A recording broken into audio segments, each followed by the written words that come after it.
Olá, meu amigo, tudo bem? Absorveu bem o que abordamos no último vídeo sobre a propagação de ondas sonoras? Hoje vamos continuar vendo o básico do básico. Não se desanime. Vamos abordar as ondas transversais e as ondas longitudinais. Como prometido, vamos ver a senoide, que é tão importante no dia a dia de um técnico de som, que dedicamos um vídeo inteirinho para ela. Mesmo sendo básico, é bastante complexo e essencial para os tópicos mais avançados a seguir. Compreenda bem o fundamento. Vamos lá, então? Para começar, vamos revisar o que vimos referente ao som? Continuamos focados na parte física e ver o som como uma vibração. Acompanhe essa animação novamente. Todo som é produzido a partir de uma fonte sonora, que ao ser estimulada por algo, ou por alguém, transmite essas vibrações através de relações de pressão sonora, propagadas pelos meios elásticos, seja gasoso, como o ar, líquido ou sólido. Essas vibrações, também chamadas ondas sonoras, propagadas por relações de pressões e descompressões do ar atmosférico, e então nos chega aos ouvidos. Mas o que acontece depois? O ouvido tem uma estrutura de mecanismos que permite uma decodificação da mensagem físico-acústica e impulsos nervosos que são interpretados por nosso cérebro. Veja essa animação de um ouvido. Esse mecanismo de nossos ouvidos, começando pela membrana contida nos nossos tímpanos, tem grande semelhança com o modo de funcionamento de um microfone, que capta as relações de pressão sonora atmosférica através de uma membrana muito sensível, que vibra de forma análoga e transmite as informações com a característica acústica em forma de impulsos elétricos para um aparelho, que vai decodificar o som, como o nosso cérebro com o nosso tímpano.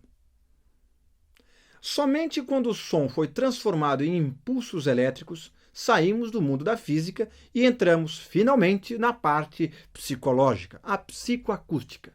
E o som não é mais uma vibração, mas algo que sentimos e que é difícil de medir. Aí falamos da sensação do som. Parece ser a mesma coisa, mas tem uma diferença enorme entre o som que acontece fora de nós e o que se forma em nosso cérebro, captado em forma de impulsos elétricos. Os dois são sons, mas um bem diferente do outro. Deu para entender a diferença? O som, principalmente a fonte sonora e como ela é transmitida, é a matéria-prima da música. Todas as características da música, como timbre, alturas musicais, ritmo e intensidade ou volume, vão depender diretamente dos materiais usados e de como é estruturada a fonte sonora. A forma como essa fonte é estimulada também faz parte dos conceitos musicais. E, é claro, o mais importante na música, a forma como o ouvinte vai escutar o som, seja nos parâmetros puramente acústicos ou em questões de cunho psicoacústico. Deu para acompanhar? Vamos ver de duas maneiras como o som poderá se propagar através do espaço. Vamos ver as ondas transversais e as ondas longitudinais. Ainda estou falando português, hein? É isso mesmo. Eu vou explicar agora. O que são ondas transversais? É um fenômeno conhecido como ondas transversais, aquele em que a direção do movimento das partículas de ar é perpendicular ao movimento de propagação da onda que se move através da matéria. Enquanto a onda se desloca para longe do objeto sonoro que a produziu, as moléculas que a propagam apenas se movimentam, para cima e para baixo, em suas posições específicas. Para melhor visualizarmos, vamos pegar o exemplo de uma corda fixada em uma de suas extremidades e que é balançada para cima e para baixo de maneira a formar ondas.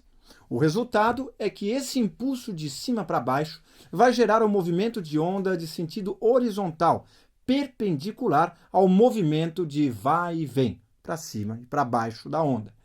As ondas transversais são polarizadas, levando em consideração seu aspecto de amplitude e fase, o que se enquadra como característica própria das ondas eletromagnéticas. E o que são ondas longitudinais? Um processo similar, porém menos visível, ocorre com o som no ar, com algumas importantes diferenças. O equilíbrio das partículas de ar é vinculado ao valor da pressão atmosférica. Como já vimos, graças às vibrações geradas pelas fontes sonoras naturais, quando esse equilíbrio é perturbado, esse ar atmosférico é então responsável pela transmissão e propagação das ondas sonoras. O que resulta são relações de compressão e descompressão das moléculas de ar, garantindo essa transmissão. O som viaja no mesmo sentido que as partículas que se movimentam, afastando-se. A principal diferença para as ondas transversais é justamente que as moléculas de ar são empurradas e puxadas no mesmo sentido que se comporta o movimento de pressão exercido pela onda. Por isso, chamada longitudinal. Assim como acontece com as ondas transversais, as moléculas de ar não se movimentam fora de uma determinada área específica, conduzindo então a propagação da onda para as moléculas próximas. Uma forma mais visível de imaginar uma onda longitudinal é relacionar ao movimento de uma mola, que transmite o movimento através de bobinas. Essa relação estabelece uma série de aspectos de difícil visualização e assimilação. Por isso, em diversos momentos, usamos as ondas transversais para explicar determinadas situações. Elas nos dão compreensões mais detalhadas de certos fenômenos envolvendo a amplitude e a fase da onda. Deu para acompanhar? Eu acho que deu, né? Deu para entender também a diferença entre transversal e longitudinal? Espero que as animações tenham ajudado na compreensão. Ok. Vamos agora ver como um conceito básico da física, que você já deve ter encontrado em todo lugar quando começou a se interessar pelo áudio: a senoide. Isso vai ser importante para entender qualquer outro aspecto que abordaremos no futuro. A senoide é uma maneira simples de explicar muitos aspectos da física do som.